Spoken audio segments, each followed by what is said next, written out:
Kemudian pembahasan berikutnya, Ibnu Qudamah rahimahullah, babul muttar. Bab orang yang terdesak. Di sini beliau terangkan beberapa hukum yang berkaitan dengan orang yang kondisi darurat, terdesak. Baik, ada 6 pembahasan. Yang pertama, definisi al-muttar. Al-muttar itu keterdesakan, di mana tidak ada jalan lain lagi kecuali hanya itu. Nah, ini yang disebut dengan muttar. Karena memang di pembahasan makanan yang haram boleh untuk dimakan, itu hanya dibolehkan untuk orang yang muttar saja, orang yang terdesak saja. Ya. Adapun kalau hanya sekedar hajat, maka itu tidak diizinkan. Nah, itu Ibnu Qudamah menjelaskan di sini khusus pembahasan orang yang muttar, dia terdesak untuk memakan makanan yang syariat telah menjelaskan keharamannya. Ya, terdesak misalnya dia makan babi, dia makan bangkai, atau yang semisal dengan itu.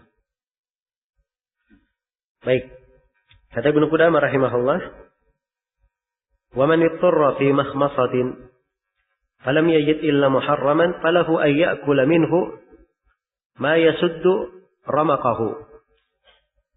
Apabila dia terdesak fi makhmasah, dalam suatu kelaparan. Ya, ini 2 syarat ya.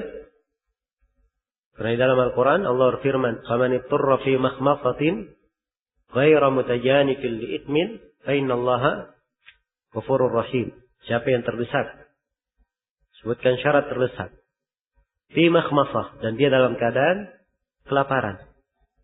Ghaira mutajanifin li itsmin, dengan tidak sengaja berbuat dosa. Ya. Jadi ini 2 syarat ya. Kalimat tidak sengaja berbuat dosa ini taukid, menegaskan bahwa dia terdesak. Jadi 2 syarat, dia ada terdesakan, dan yang kedua dia dalam keadaan kelaparan. Ya, kalau terjadi hal tersebut dia makan makanan yang diharamkan, Allah telah menyebutkan fa innallaha ghafurur rahim. Allah Maha Pengampun lagi Maha Penyayang. Iya. Baik. Kata beliau, falam yajid illa muharraman, dia tidak ketemukan kecuali makanan yang diharamkan. Falahu ay ya'kula minhu ma yasuddu ramaqahu, maka dia boleh memakan makanan yang menghilangkan ramaknya. Maksudnya apa? Yang menolak kematian itu. Oke, jadi kalau misalnya dia terdesak, sudah kelaparan, kalau tidak makan mungkin dia mati, maka dia hanya boleh makan sekadar yang membebaskannya dari kematian saja. Dia mengangkat daruratnya. Dan dimaklumi bahwa darurat itu diukur sesuai dengan kadarnya. Iya. Diukur sesuai dengan kadarnya. Baik. Jadi kapan daruratnya sudah hilang, maka tidak dihalalkan hal tersebut baginya. Iya. Kemudian kata Ibnu Qudamah, dan ini jelas ya. Kemudian kata Ibnu Qudamah rahimahullah, wa in wajada muttafaqan ala tahrimihi wa mukhtalafan fihi, akala minal mukhtalafi fihi. Ini beliau terangkan di sini tentang mengukur derajat keharaman. Bagaimana cara mengukurnya? Ya.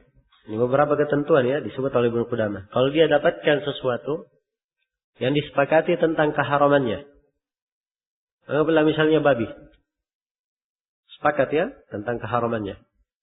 Wa mukhtalafan fihi, dan dia dapati hal yang diperselisihkan. Apakah itu boleh atau tidak?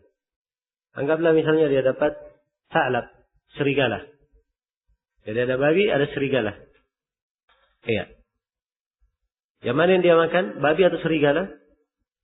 Kata Ibnu Qudamah, akala minal mukhtalafi fihi. Dia makan dari yang diperselisihkan. Karena ini bahayanya lebih sedikit. Nah, kemudian kata beliau, fa illam yajid illa ta'aman li ghairihi bihi, apabila dia tidak mendapatkan kecuali makanan selainnya milik orang lain, mithlu daruratihi, dan dia di kondisi sama dengan daruratnya, lam yubah lahu akhduhu, tidak boleh dia mengambilnya. Tidak boleh dia mengambilnya. Iya. Jadi kalau misalnya dia dapati ada orang di kondisi darurat sama dengan dia, orang ini punya makanan. Kalau dia tidak makan makanannya, dia akan mati.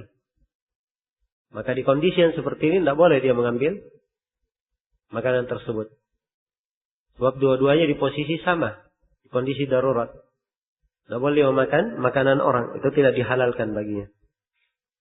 Nah, kemudian kata Ibnu Qudamah, wa in kana mustaghniyan anhu akhadahu minhu bi thamani.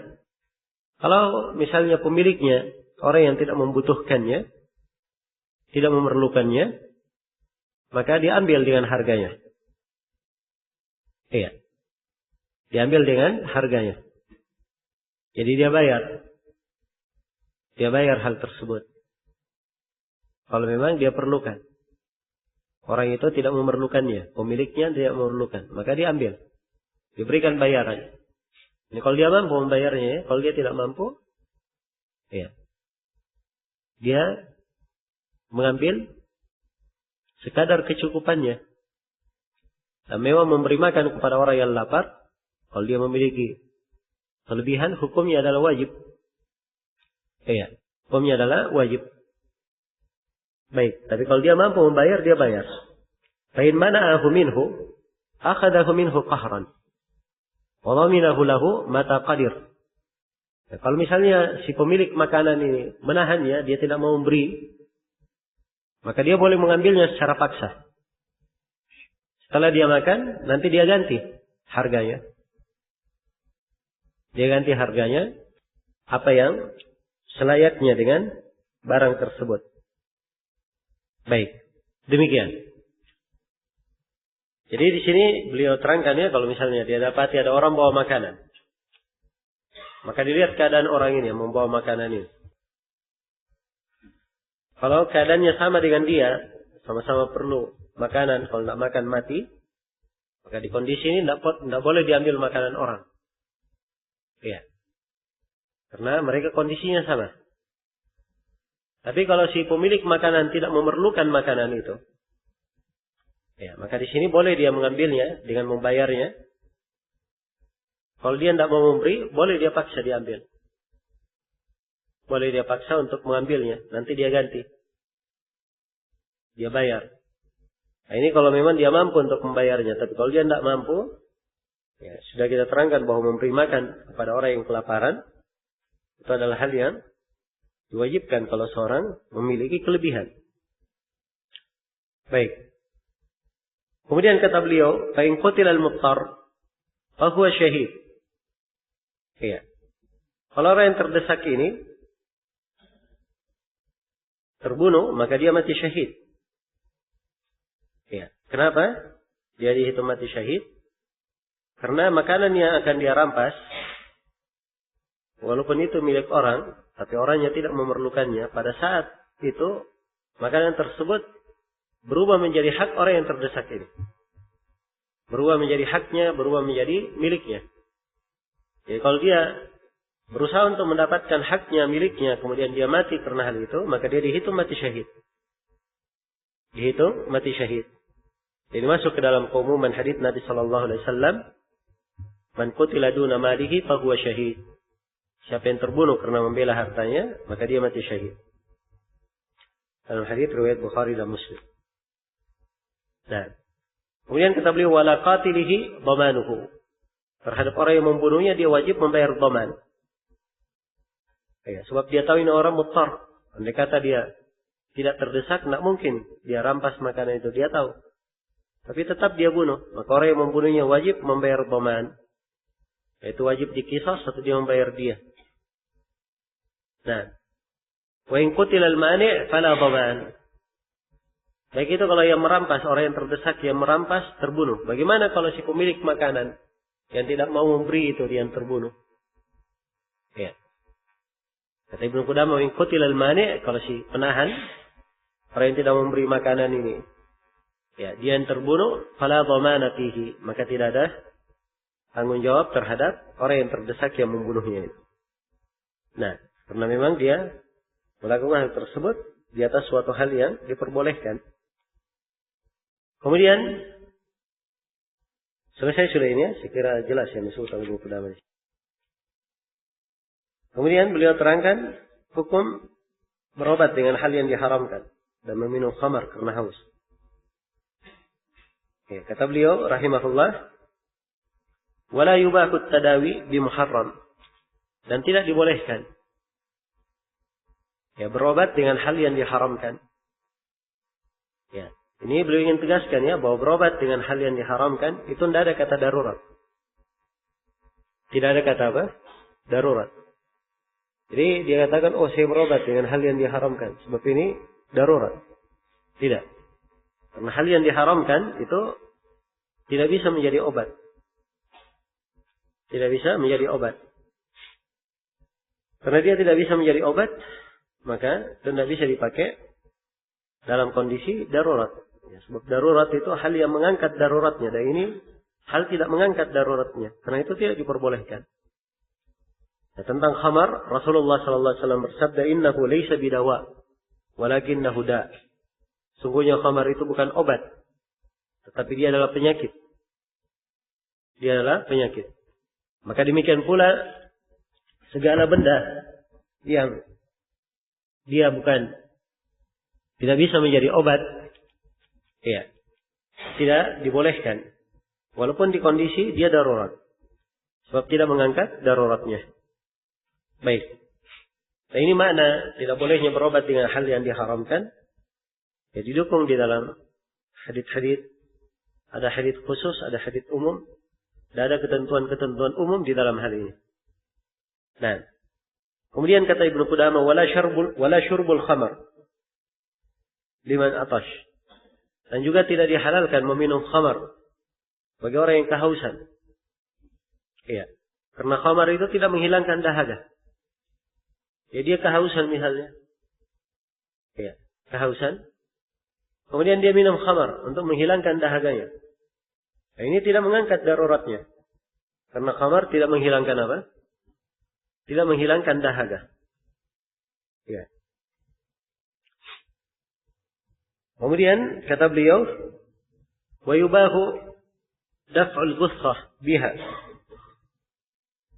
idza lam yajid ma'ian ghairaha. Iya. Dan dibolehkan untuk menolak ghussah darinya. Iya. Baik. Jadi kalau misalnya ada ghussah di sumbatan di lehernya, iya, harus dia masukkan dari benda cair untuk melewatkan sumbatan ini, ya, turun ke pencernaannya. Ya, kalau dia tidak lewatkan, dimaklumi orang yang tersumbat lehernya bisa apa? Bisa mati. Ya. Dan dia tidak ketemukan kecuali khamar saja. Boleh atau tidak? Kata Ibnu Qudamah, wa yubah, dibolehkan di sini pakai khamar untuk menolak ghussah. Idza lam yajid ma'ian ghairaha, apabila dia tidak mendapatkan benda cair selain daripada khamar. Ya, sebab di sini kadar daruratnya bisa terangkat dengan apa? Dengan dia menunggu khamar itu akan turun nanti sumbatannya, bisa terangkat. Tapi berbeda dengan orang yang kehausan. Kalau dia minum khamar tidak ada manfaatnya, dia tambah apa? Tambah haus. Iya. Baik, selesai sudah di sini pembahasan tentang orang yang terdesak. Nah, dan di sini beberapa ketentuan tentang orang yang terdesak yang disebut oleh Ibnu Qudamah di sini. Hanya ada kaitannya dengan pembahasan makanan yang sudah berlalu ya, makanan dan minuman. Setelah itu Ibnu Qudamah rahimahullah berpindah menjelaskan tentang babun nadar.